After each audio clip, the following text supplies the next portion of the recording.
యనమల రామకృష్ణుడు లేక దానికి వ్యతిరేకంగా ఏదైతే మాట్లాడుకొచ్చినటువంటి రెడ్డి సుబ్రహ్మణ్యం ఈ వ్యవహారం అంతా కూడా ప్రధానమైనటువంటి అంశం. యనమల రామకృష్ణుడు దూషిస్తూ కొంతమంది శ్రేణులు సోషల్ మీడియాలో పెట్టినటువంటి పోస్టును కూడా ఇవాళ సాక్షి హైలైట్ చేసుకుని 1982లో కాకినాడలో రూమ్లో ఉండే చెట్టు కింద ప్లేడరు టీడీపీలో యాదవుల్లో ఎవరూ ఎదగకుండా జాగ్రత్త పడ్డాడు. రాబోయే రోజుల్లో ఇటువంటి దుష్టశక్తులు చాలా యాక్టివ్ అవుతాయి, రాజకీయం మర్చిపోయి వైసీపీకి పాలు పోసి బ్రతికిస్తున్న టీడీపీ నాయకత్వం ఈ పరిస్థితికి కారణం అంటూ ఒకటి. అట్లాగే యనమల రామకృష్ణ యాదవ్ నీకు ఇది తగునా, కమ్మ కులంపై అంత ద్వేషం ఎందుకంటూ ఏదైతే బ్లాక్మెయిల్ చేస్తున్నావు అంటూ శంకర్ లాంటి వాళ్ళు ఇచ్చినటువంటి, సువేరా లాంటి వాళ్ళు ఇచ్చినటువంటి స్టేట్మెంట్లు ఇక్కడ కీ పాయింట్. అయితే అసలు పాయింట్ ఏంటంటే చంద్రబాబుకి తెలియదా యనమల రామకృష్ణుడు లేక దాని వెనకాల ఉన్నది? ఒకటి, బాబుకు ఒక కాన్సెప్ట్ తెలుసు, మనం స్పందిస్తే అది హైలైట్ అవుతుంది.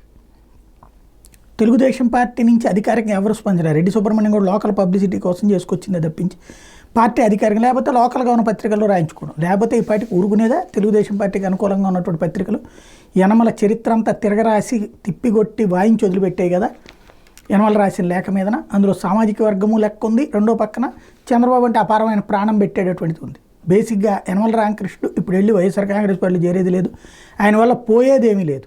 అనవసరంగా ఆయన్ని కనుక ఏదైనా మాటలంటే దానివలన ఒక టైం వేస్ట్, ప్లస్ అది ప్రచారంలోకి వచ్చి ప్రతిపక్షానికి ఉపయోగపడుతుంది.